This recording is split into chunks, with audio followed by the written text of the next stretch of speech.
Salve, salve, rapaziada, tudo bem? Bom, a gente está aqui para falar de função trigonométrica.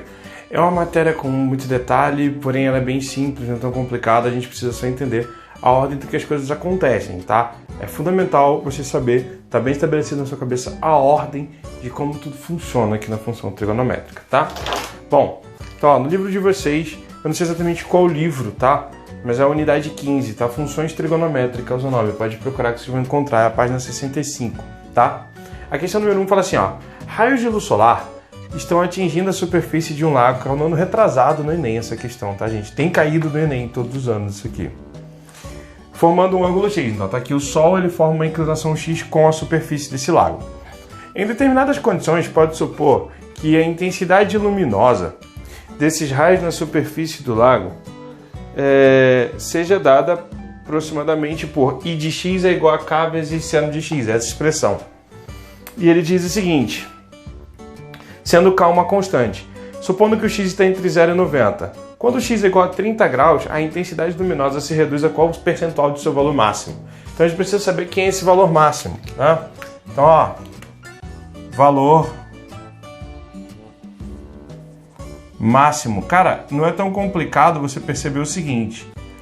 Quando que a intensidade do Sol vai ser máxima? Quando for meio-dia, quando o Sol estiver aqui, ó, pegando perpendicular, né?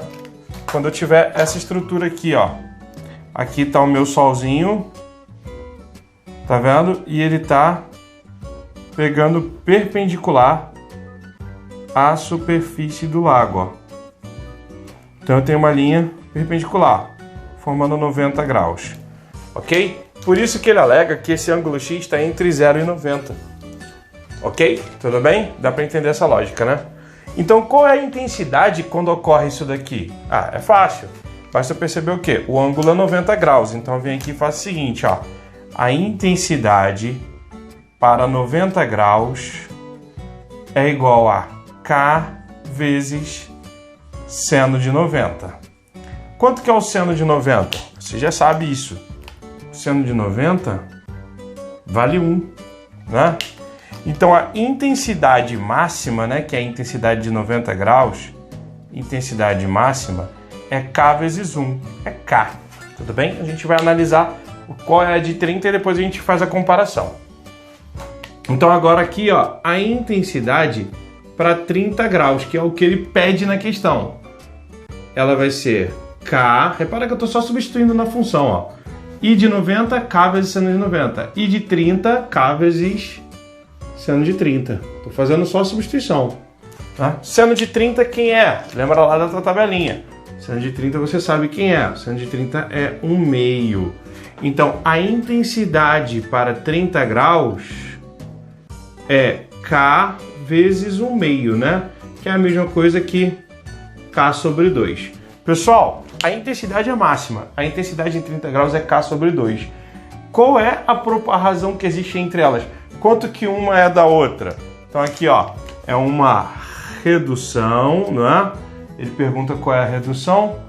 Então é uma redução de 50%. Ok? Isso que é na prova do Enem. A gente fiquei com a letra B de bola. Beleza? Tendência para cair esse ano também, tá? É uma matéria que vem caindo todos os anos. Bom, um outro ponto importante sobre a função trigonométrica que é fundamental a gente saber são as variações máxima e mínima. Um seno ou um cosseno, ele é no mínimo menos 1 e no máximo mais 1. Isso não quer dizer que a função vai ter para mínimo o seno menos 1 ou para máximo o seno mais 1. Não quer dizer exatamente isso, tá? A gente pode ter uma troca entre os dois, depende muito da estrutura da função. Mas lembra sempre, as extremidades de seno e de cosseno sempre é menos 1 e mais 1. Então a ideia é teste os dois, tá? Olha aqui, ó. Essa questão número 2, ele fala assim, ó. Sejam f e g de real em real, funções definidas por f de x igual a 3 elevado a seno de x e g de x igual a seno de 3 elevado a x.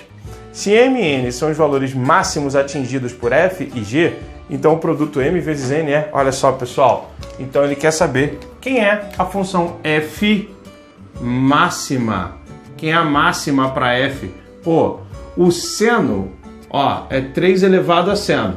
O seno, ele vai variar de menos 1 a 1. Pô, se eu botar menos 1 aqui, vai ficar pequeno, vai ficar 3 elevado a menos 1, vai dar 1/3, né? Então, o máximo é 3 elevado a 1. Né? O seno máximo é 1. Então, vai dar 3, tá? Lembra, seno e cosseno, ele vai de menos 1 a mais 1, tá bom? E aqui, ó, a função g máxima. G máxima, como é que vai ficar? Vai ficar aqui, ó. O seno de qualquer coisa, ele vai variar de menos 1 a 1. Então, independe de quem está lá dentro. O seno, ele sempre vai variar de menos 1 até 1. Então, o g máximo é 1. Ele não é o seno de alguma coisa? Então, o g máximo é 1. Então, ó, esses são os valores m e n. Ele quer m vezes n é 3 vezes 1, que dá 3. Olha aí que fácil. Matamos a questão, ficamos aí com a letra B. Questão também bem fácil, bem de boa, né, pessoal? Olha aí, ó. Eu pulei a questão número 3. Ela fala algo bem parecido com o que a gente quer na 4. A 4 é mais interessante. Ela fala assim, ó. A atração gravitacional que existe entre a Terra e a Lua provoca, entre outros fenômenos, o da chamada maré astronômica, que se caracteriza pelo periódico aumento e diminuição do nível do mar. Medindo e tabulando essas variações, estudiosos do assunto podem descrever matematicamente o comportamento do nível do mar em determinado local e por meio de uma função. A fórmula a seguir corresponde às medições feitas na cidade de Boston no dia 10 de fevereiro de 1990. Tá aqui a fórmula. Isso existe de verdade, tá bom, gente? Nessa função, H representa uma altura do nível do mar e T o tempo decorrido desde a meia-noite, em horas. Com base nessas informações, quantas horas se passaram desde o início da medição até que o nível do mar tenha atingido 2,2 metros pela primeira vez? Então, olha só. O início da medição é no horário 0, mas não vai fazer nenhuma diferença para mim porque a estrutura da equação já está bem montada. Então, ele está dizendo o seguinte. Ele quer saber qual vai ser o tempo decorrido até que a altura, ó, o h de t, seja igual a 2,2. Então, é uma questão em tese aí que ela é só função, né? Função e equação trigonométrica. Então eu vou ter isso aqui, ó. No lugar de h de t eu vou botar 2,2, ó. Então 2,2 é igual a 1,5 mais 1,4 vezes cosseno de π sobre 6 vezes t, ok? Ó, esse 1,5 vem para cá subtraindo, esse cara vai virar 2,2 menos 1,5 dá 0,7, né? Então 0,7 é igual a 1,4 vezes cosseno de π sobre 6 vezes t. Ó, esse 1,4 está multiplicando, ele vai descer dividindo. 0,7 dividido por 1,4, gente, é 7 por 14. Pô, 14 é o dobro de 7, isso aqui vai dar 1/2, cara. Vai dar 1/2 isso, vai ficar 0,7 sobre 1,4 é 7 sobre 14.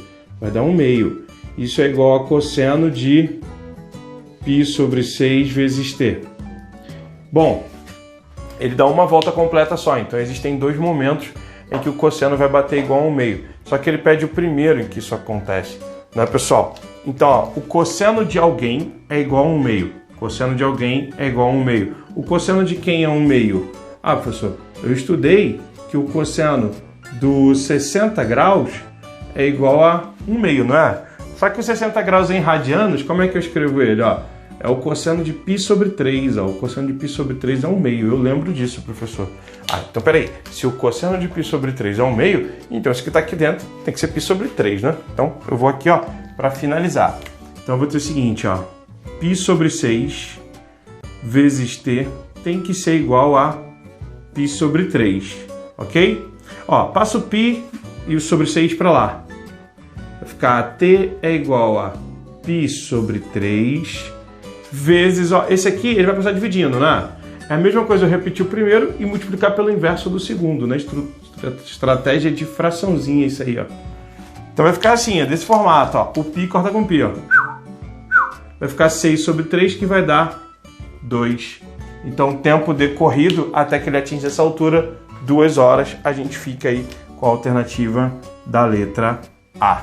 Ok? Então, repara, as funções trigonométricas, elas geralmente vão pedir essa ideia de ou comparar dois arcos, pensar no máximo ou no mínimo, ou fazer uma simples substituição. São os três modelos de questão que caem muito com relação a isso. Pode cair algo mais aprofundado, falando de gráfico, mas aí já é uma coisa um pouquinho mais difícil que a gente pode trabalhar em outro momento. Beleza? Galera, fica na paz, tudo de bom, até a próxima.